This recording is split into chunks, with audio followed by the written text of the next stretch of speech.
Welcome everybody to this lesson, CSS Animations. And if this is your first time joining the channel or the lesson, kindly support by subscribing, like, and sharing this video. So we are going to jump straight into the lesson, right? So animations. What is CSS animations? So basically, and just easy put, it is the ability for us to use CSS without the help of JavaScript or Flash to create some pretty cool, neat animations on our HTML elements. So that is what CSS animations is. Now, what does animations allow you to do? So what we can do with animations is allows us to change the styling of our HTMLs gradually, right? And then in the setup, we don't have a limitation on the properties that you are allowed to change. So that is pretty cool.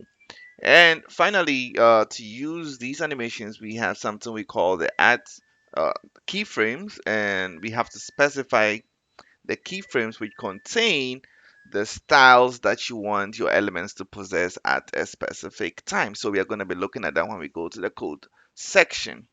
Okay, so what is the keyframes rule? So I'm just going to state the first one is that all your styles should be specified inside the add keyframes rule, and your animations would gradually change styles, right, at that specific time. And I have to change this to time, not tiles, right? And animation should be definitely bound to your HTML elements.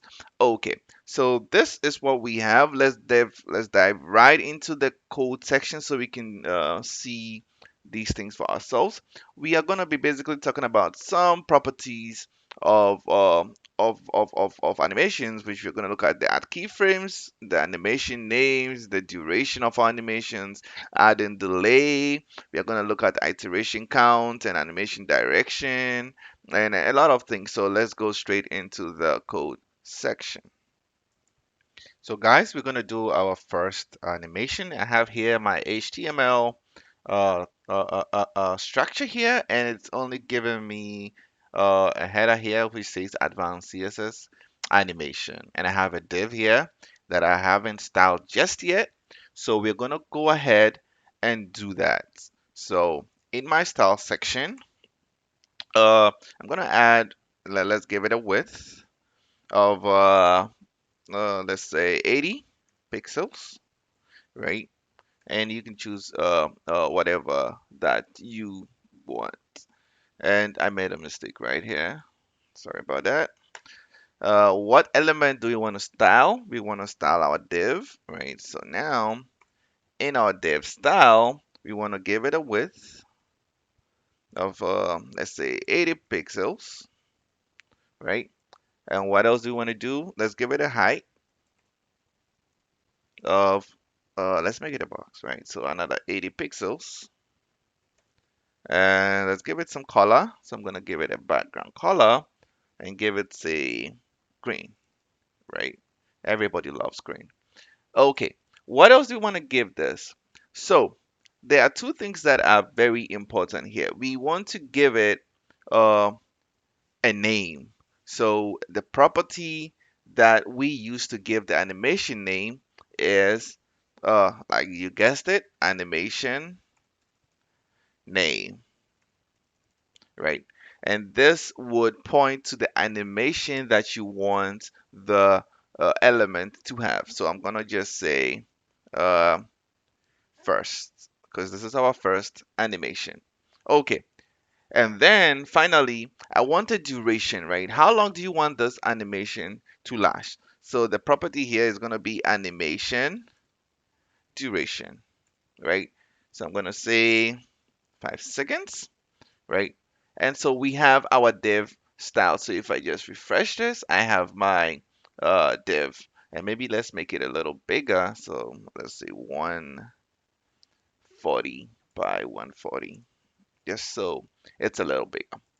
Okay, good.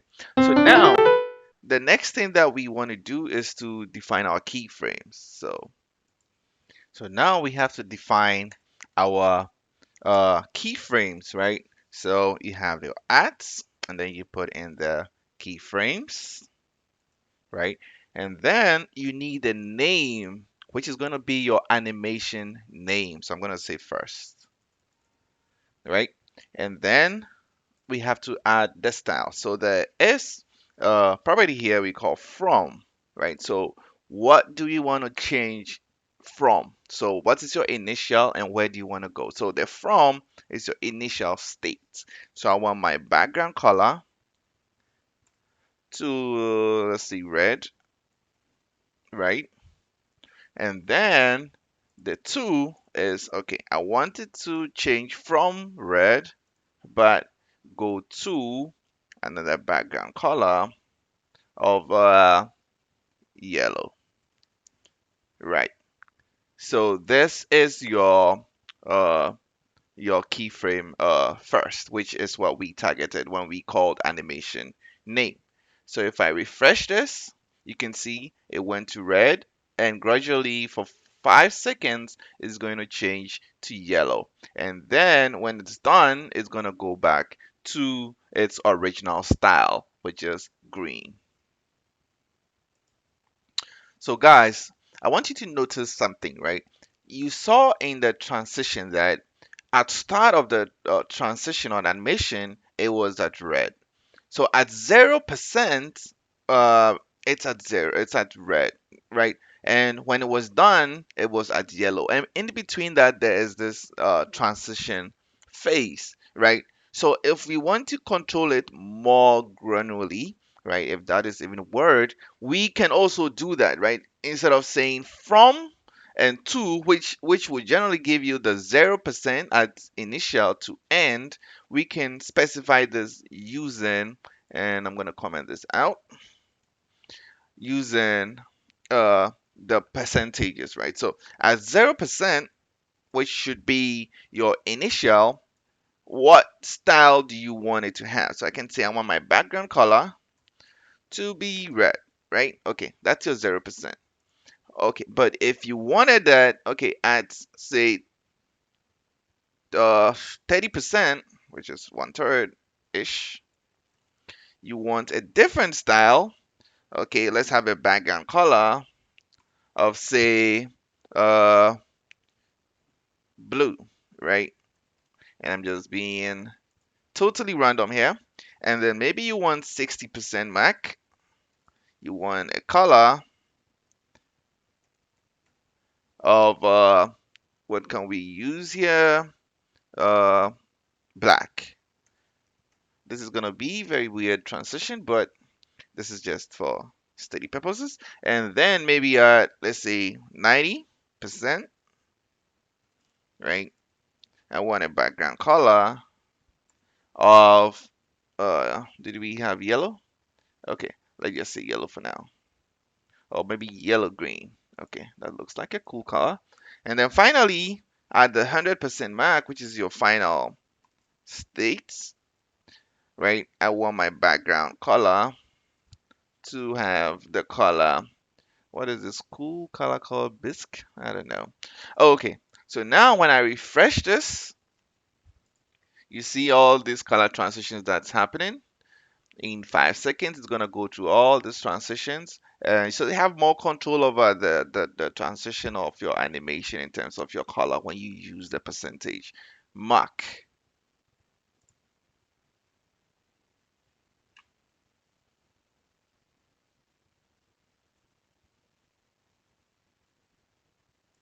So now let's change the position of our element. So in our div here, I am just gonna add the property position, right? And I'm gonna give it a relative property. Okay, so now in my keyframes, I could specify the position at our timelines, 0%, 30%, 60%, and And just so we don't have so many transitions, I'm just gonna delete one, so we only have four, right? So in the 0%, I'm just gonna say I want the left position to be 0 pixel, right? And then what do we want our top to have? Say 0 pixels, right?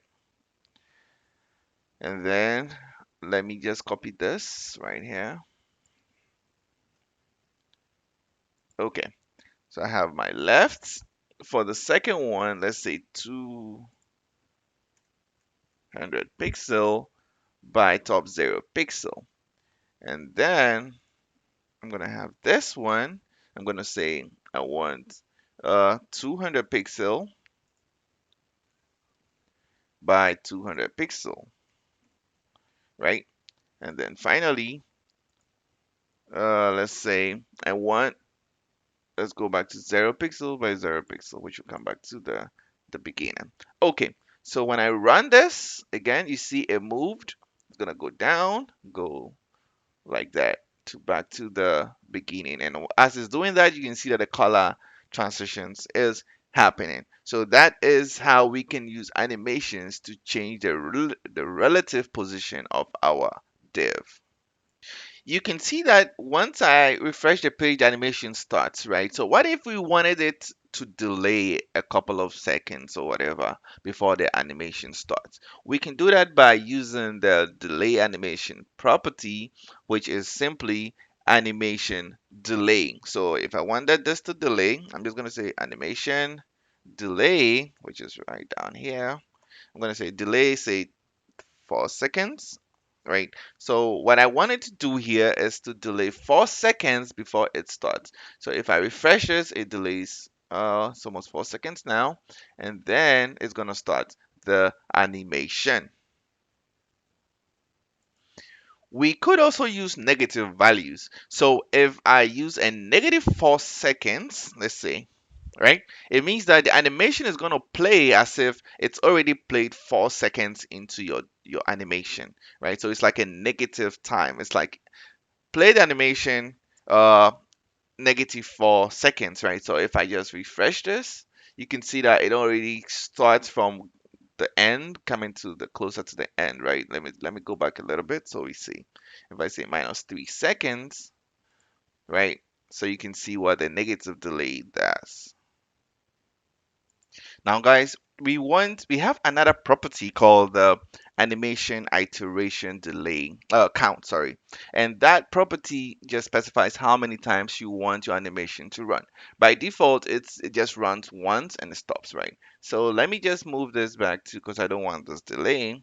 Let's say I want this to be just 1 second delay, but I want this to go for say 3 seconds so I can have multiple. So there's this property that we call animation and then iteration counts. And what this count number is how many times you want this iteration or this animation, sorry, this animation to run. So I'm just going to refresh this and it's going to do the 1 second delay, then it goes and it goes again, two, and then it goes again, right? So that is what your animation iteration count is. Now, if you want this animation to go forever, which some animations do, what we can put here is to put in infinite, which is infinite. Just keep going, right? So just keep going, looping, uh, infinite amount of time. Great. Now we have another property called the animation direction. And this property can have various values. We have the normal direction, and we have which is going to go forward, and then we have the reverse, which is going to go backwards, and then we have alternate, so it's going to go first forwards and then backwards, and then alternate reverse. So we're going to look at just one or two of this. We already know what the default is, so what I'm going to do is I'm going to just do the animation. We are going to use the animation direction this time, right? Because we want the direction, and then we are going to say So the default is normal, but I'm just gonna say reverse this. So if I refresh this again, once again, and then the animation reverses in the opposite direction, right? So we also have alternate and alternate reverse, but you can play around with it to see how that works. We do also have a property that we call the animation timing function. And so if you want to specify different speeds for the at different times, okay, so we know this is supposed to transition in 3 seconds, but do you want it to have a slow start, a fast middle, or a very fast ending? What is the speed transition of your animation? We can control that using the animation timing function. And the potential values here, we can set it to ease, right? This is the default, so it has a slow start, then fast, and it ends slowly. So it has like a slow, fast, slow, right? Transition, right? A linear value would mean that you want the same speed throughout, right? And then we have the ease in, which is going to specify the animation with a slow start, and then we have the ease out, which is going to have a slow end, and then we have the ease in out, which is going to have a slow start and a slow end, right? So we have a lot of values that you can specify. The default, like I said, is, and I'm going to just put it in here, uh, animation timing function, right? And I'm going to set it to ease. Right now it's at ease. I'm going to say linear, right? So the linear value, again, what it does is it has the same speed from start to finish. So if I just refresh this, right, it's gonna have the same speed, right? And then we have ease in, right? So if I say ease in, it's gonna have a slow start. So when I just refresh it, right, good. And then we have an ease out, right? So we have a lot of values that you can potentially set here, right? So you can have this, so you can see, and then right. So we have a lot of different values for your animation. Sorry, I've been having this throat issue. Uh, for your animation timing, right? And by default, we have the ease, right? So let's just say if I just set this back to ease and refresh it, you can see it has a fast and then slow, right? So that is the different speeds in your transition. So so you know that this animation, the it only takes the values of your keyframe styling during the animation. So once the animation is done, it goes back to the styling of your element before the animation began. So the color is now green, right? But we can override this behavior of our styles, right? So if we wanted it to retain the state of the style of the element at the end of the animation, we can set it, right? If you wanted to have the state at the beginning of your transition or your animation, we can set it. And the property that we use here is what we call the animation fill mode. So we have an animation fill mode. And by default, this is set to none. So it always goes back to the styling of the element before its execution, right?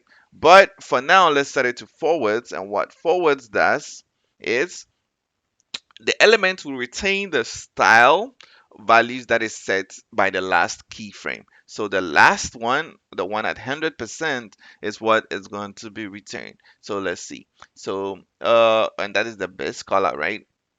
So if I just say refresh this, it's gonna go, and it did not go back to the green, right? So it returned the last key frame styling, right? So now we can also do backwards, right? And the element will get the style by the first key frame, right? So if I just go to backwards,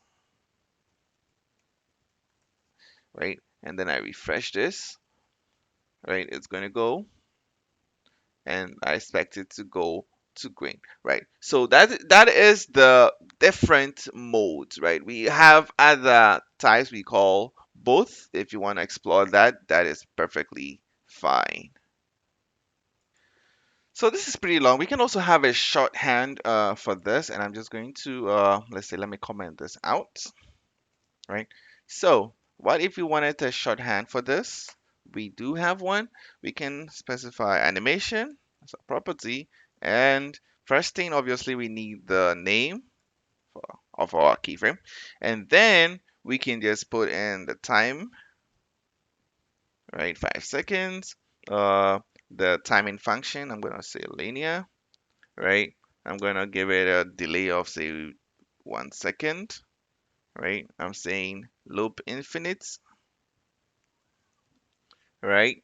And then direction alternate. Okay, good. So if I refresh this, we have our styling, right? So we can have it, it's gonna alternate, so it's gonna go forward and backwards, and it's gonna reverse, and it's gonna do that infinitesimally, right?